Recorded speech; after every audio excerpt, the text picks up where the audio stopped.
de ayer, el género narrativo que hace referencia justamente a una manera de contar, como dice, es una forma de narrar hechos que son personajes en acción, en espacios, como habíamos dicho, expositores como los personajes Sopo, Garcilaso de la Vega, Charles Dickens, Julio Cortázar y otros más.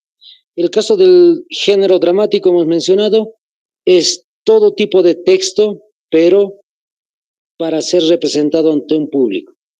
Cualquier texto, pero siempre con el fin de ser representado por personajes dentro de un teatro. Etapas también hemos mencionado, muchas etapas en realidad: periodo clásico, romano clásico, isabelino, Carolina, Augusto, Johnson y otros.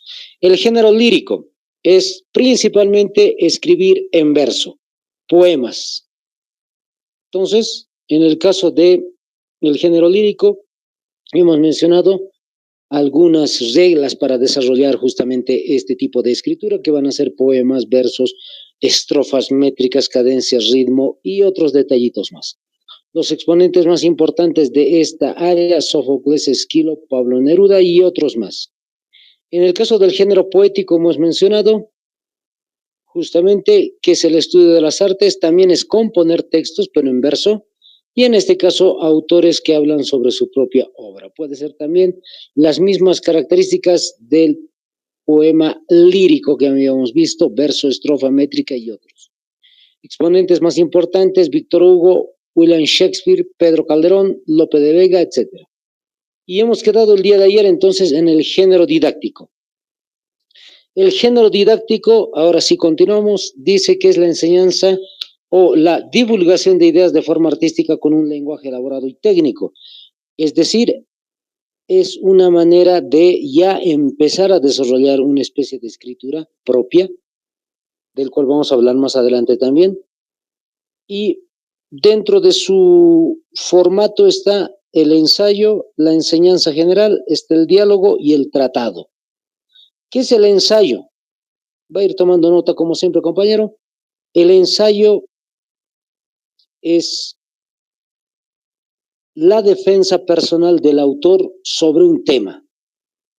Puede estar a favor o puede estar en contra, pero siempre es la defensa personal, es decir, propia, su visión de lo que él cree que está bien o es correcto.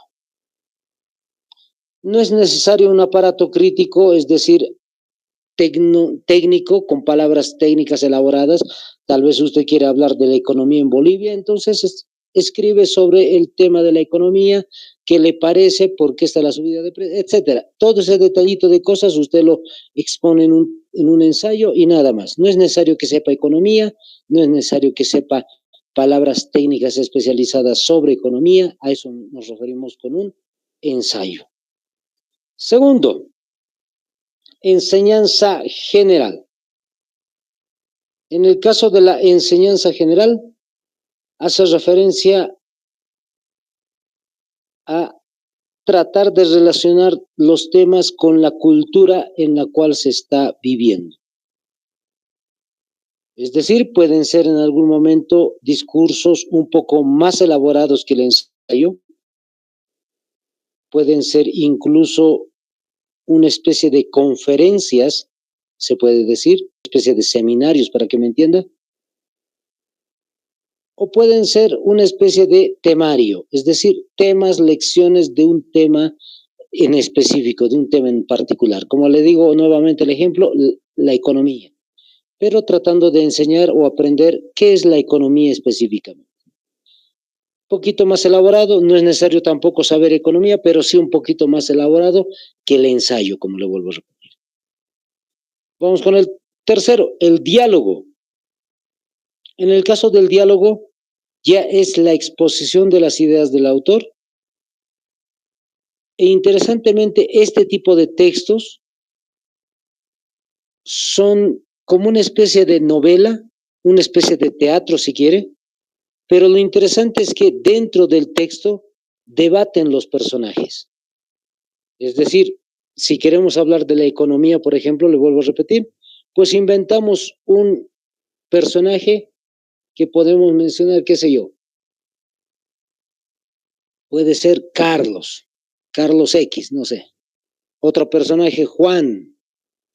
Entonces, Carlos va mencionando cuál es el modo de economía que existe en Bolivia, mientras que Juan va elaborando una idea de lo que podría ser la economía en el futuro. Listo. Los dos personajes van debatiendo en todo el momento del texto, capítulo 1, capítulo 2, 3, y siempre van a tratar de sacar una conclusión al final de todo el texto. Entonces, es igualito que un texto de, como le digo, de novela, pero haciendo siempre hincapié a la idea que el autor quiere resaltar. En este caso, como la economía en Bolivia. Entonces, esa es la idea que quieren resaltar. Listo. Vamos con el siguiente. El tratado. Este sí ya es un poco más elaborado. Va a estar escrito siempre en prosa, es decir, en formato de libro, como usted ya conoce. Y son especialistas en el tema. Es decir, se tiene que tener conocimientos previos sobre el tema y eso es lo que se tiene que ir desarrollando y elaborando en el tratado. ¿Listo, compañero? Ahí está. Esos son los 4 tipos de didáctica o de el género didáctica que se tiene dentro de lo narrativo.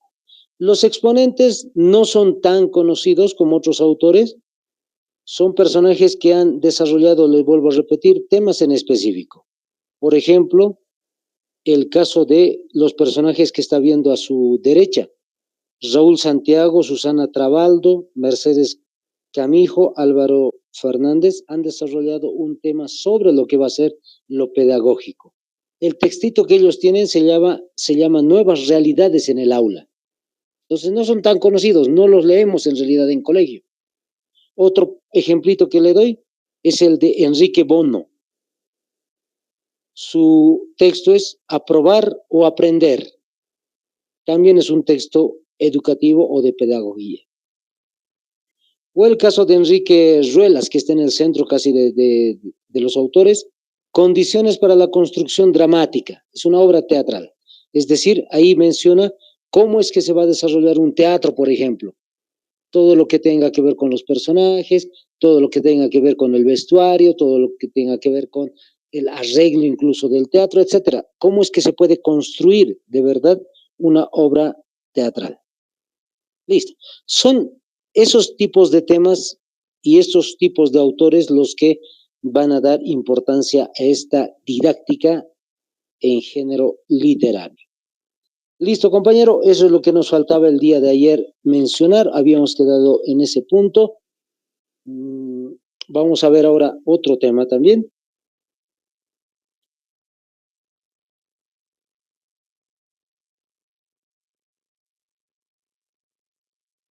Literarias. Ya habíamos mencionado un poco la historia de la literatura universal, media, moderna, por si acaso temas principales, si es que no ha tenido la opción de ver todo, debe estar en los videos de YouTube también, en la Fundación Ingenios, por si acaso. Y vamos mencionando ya ahora sí el tema de las corrientes literarias. En el caso de las corrientes literarias nos hace mención de esto que está observando como definición de lo que son las corrientes literarias. Es una tendencia de estilo, es decir, la manera como escriben los autores, ideología, estética o temas que comparten varias obras en un momento determinado. Es decir, en otras palabras más sencillas, cuando hablamos de las corrientes literarias estamos haciendo referencia a el modo como un autor ha escrito en un momento dado. Por ejemplo, puede ser el caso de 1920 hasta 1900, qué sé yo, 1945, 1950. Todos los autores de ese periodo posiblemente van a hablar de lo que ha sido la Primera Guerra Mundial y de lo que va a ser la Segunda Guerra Mundial. El periodo de entreguerras y la Segunda Guerra Mundial. Esa es la temática en la cual se están desarrollando. Entonces, a eso se les refiere cuando decimos corrientes literarias. Ahora, para ser más exacto, estas son las corrientes literarias que existen. El clasicismo, la época medieval, el renacentista, el barroco, que ya hemos mencionado, que también está en los exámenes, el ingeniero me mostraba cuál es el contenido que hay que desarrollar. Ahí está el tema de la literatura renacentista, barroca, el neoclasismo, el romanticismo, el realismo, surrealismo, modernismo y realismo mágico. Entonces, para no perder el tiempo, vamos con el primero.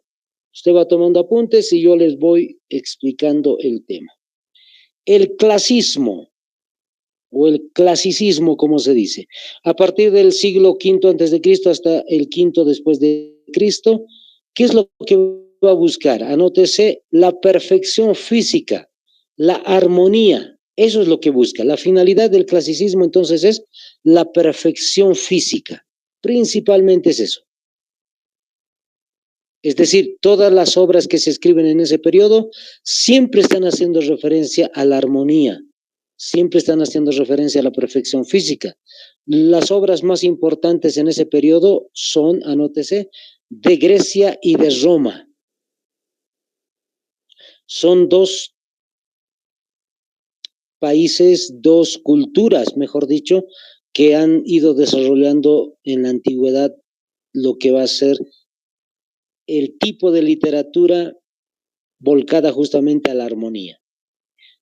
Textos importantes que usted conoce, la Ilíada y la Odisea. Ya lo hemos mencionado en las anteriores clases, no hay necesidad de ver quién es el autor inclusive. Otro detalle, otro autor y otro texto, la Eneida de Virgilio. Es la primera vez que lo estamos mencionando, la Eneida de Virgilio. Virgilio es el autor de este texto, la Eneida. En este caso, romano por si acaso Virgilio. Y otro de los autores interesantes, pues Sófocles. Entonces, a eso hacemos referencia cuando decimos el clasicismo. La segunda corriente literaria es la época medieval. Como está viendo, siglo V después de Cristo hasta el siglo XV después de Cristo. Todo un gran periodo de 10 siglos en la Europa medieval en la cual se van a desarrollar textos, vaya tomando nota, con enfoque teológico. Principalmente son textos de enfoque teológico, de visión teológica si quiere usted.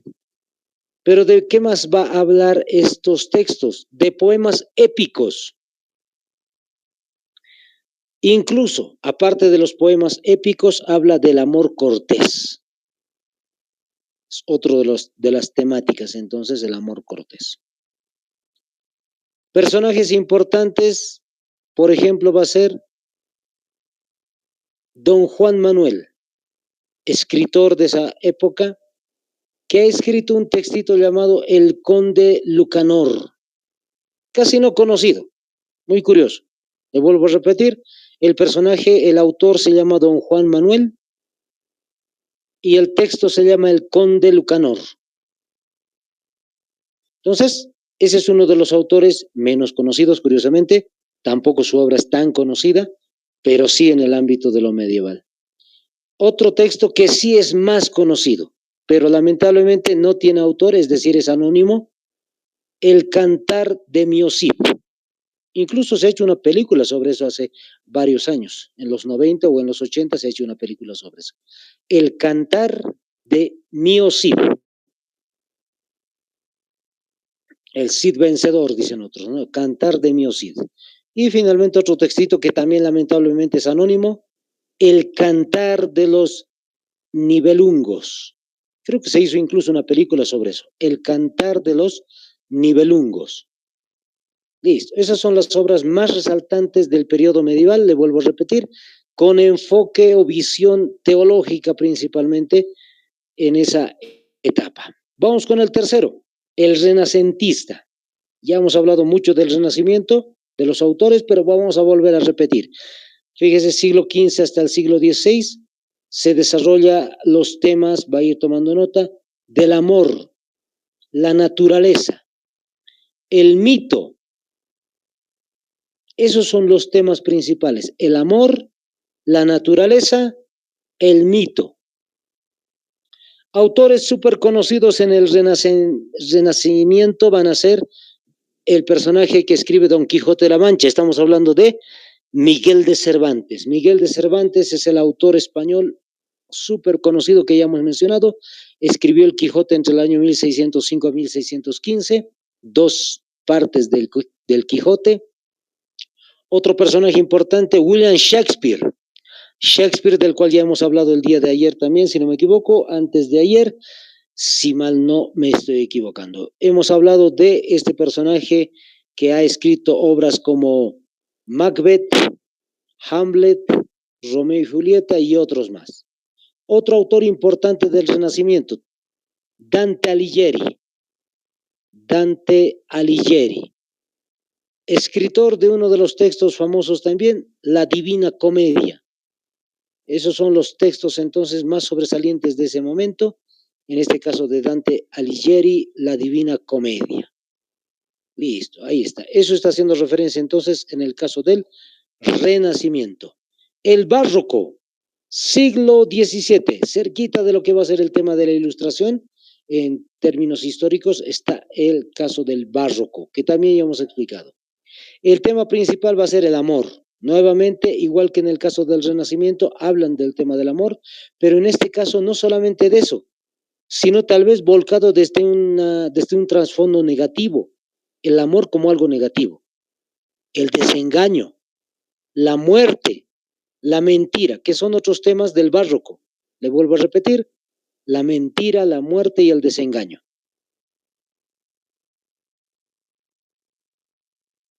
Autores principales sobre esta época del Barroco, va a ir tomando nota, y el nombre del textito, La vida es sueño. El día de ayer, no sé si estaba usted compañero o era otro compañero tal vez. La vida es sueño. Hemos mencionado el texto de La vida es sueño, lo desarrolla Calderón de la Barca. Es un autor español, desarrollado todo su escrito, como el día de ayer ya le dije, en verso. Otro de los textos interesantes va a ser Fuente Ovejuna, de Lope de Vega. Fuente Ovejuna.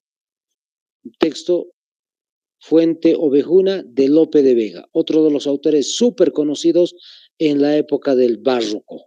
Lope de Vega, no se vaya a olvidar para nada. Otra de las obras importantes de las corrientes literarias va a ser el neoclasismo.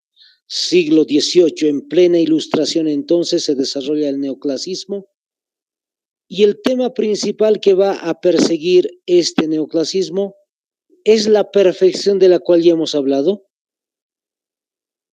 es la armonía de la cual ya quizás hemos hablado, el griego y el romano.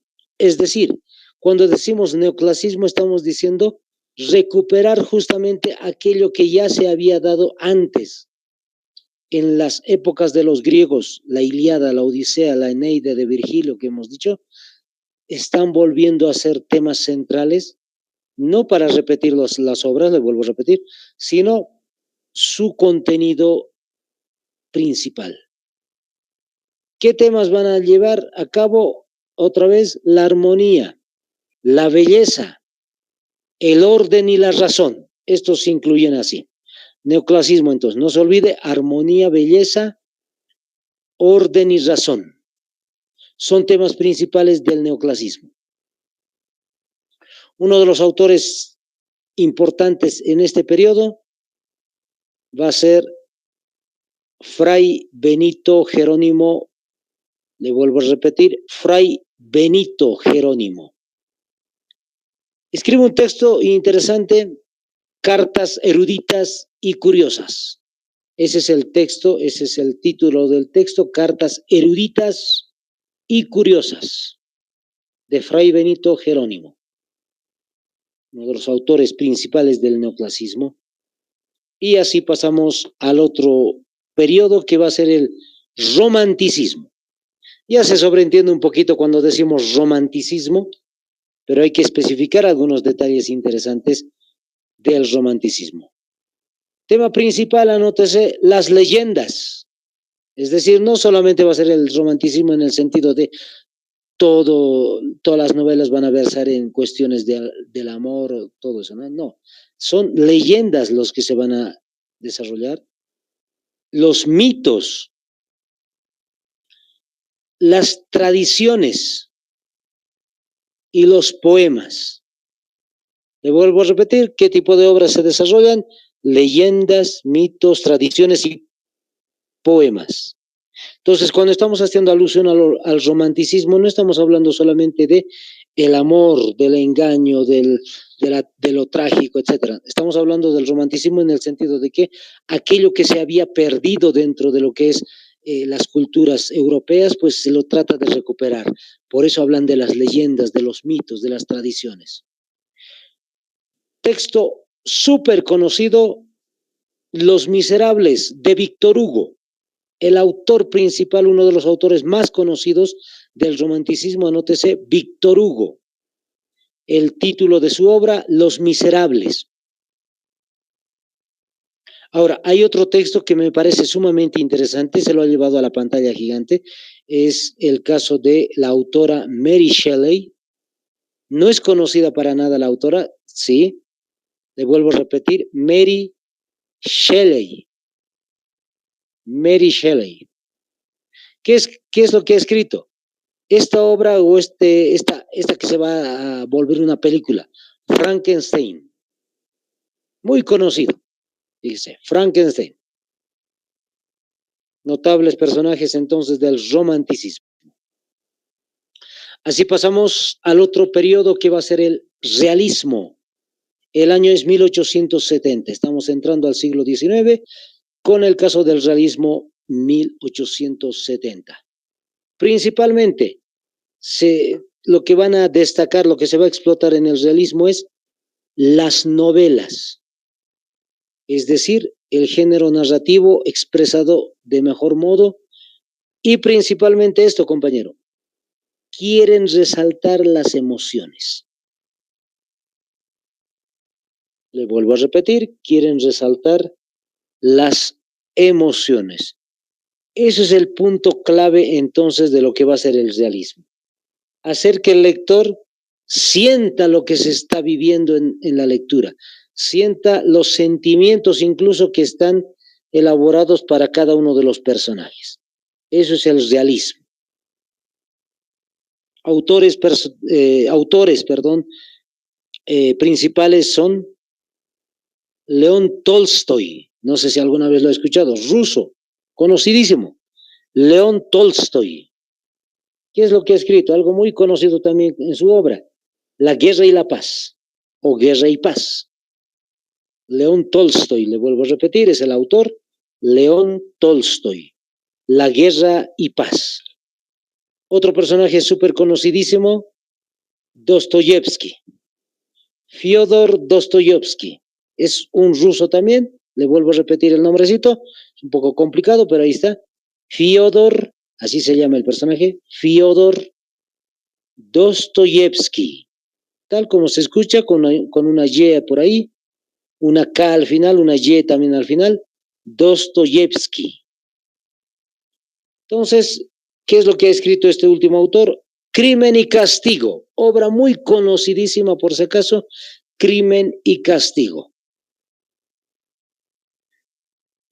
Vamos con el siguiente.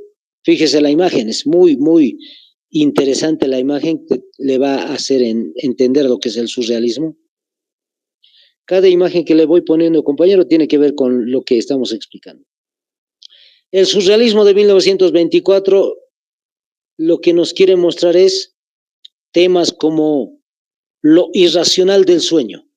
Fíjese, eso parece un sueño, de verdad. Lo irracional del sueño es uno de los temas que va a llevar a cabo el surrealismo. La locura, fíjese, es un tema muy curioso. También el delirio y la ruptura. Son temas que habían desarrollado en el surrealismo de 1924. Único autor súper conocidísimo, es decir, en el ámbito de los surrealistas, el único destacado, a eso me refiero. Anótese el nombre, André Breton. Le vuelvo a repetir, André, no es Andrés, André Breton. ¿Qué es lo que ha escrito? El manifiesto del surrealismo. Ese es su escrito, ese es su texto.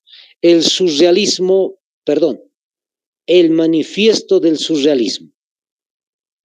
Eso es lo que ha desarrollado entonces este autor en esa época, 1924. 24. Vamos acabando. El modernismo del siglo XIX.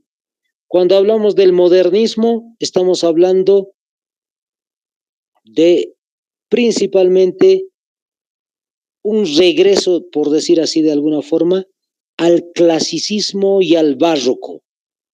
Le vuelvo a recordar, el clasicismo hablaba de temas de perfección física y armonía, y el barroco hablaba de temas como el amor, la muerte, el desengaño.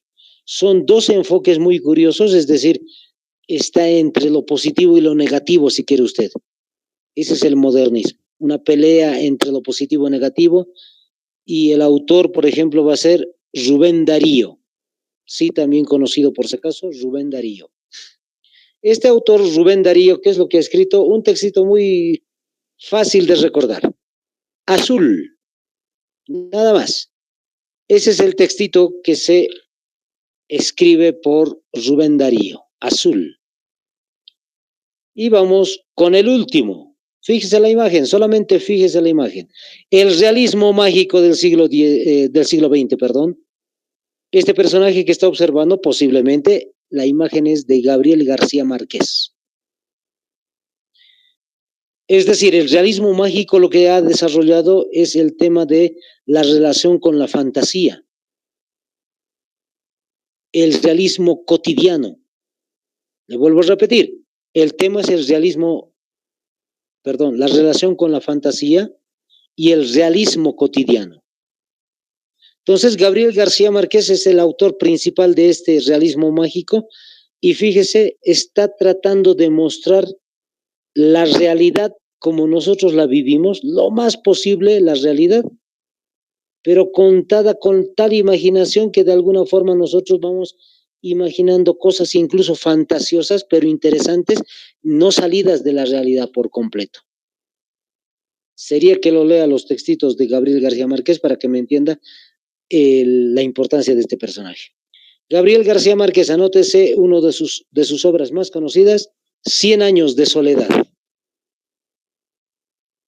100 años de soledad. Listo, compañero. Ahí está. Entonces, así terminamos el tema de las corrientes literarias. Ya mucho de esto habíamos comentado de alguna manera en algún momento cuando estamos hablando de las historias de la literatura. Entonces ya está un poquito, espero ya, interiorizado entonces dentro de lo que es el conocimiento de estos temas. Vámonos al tema de las figuras retóricas.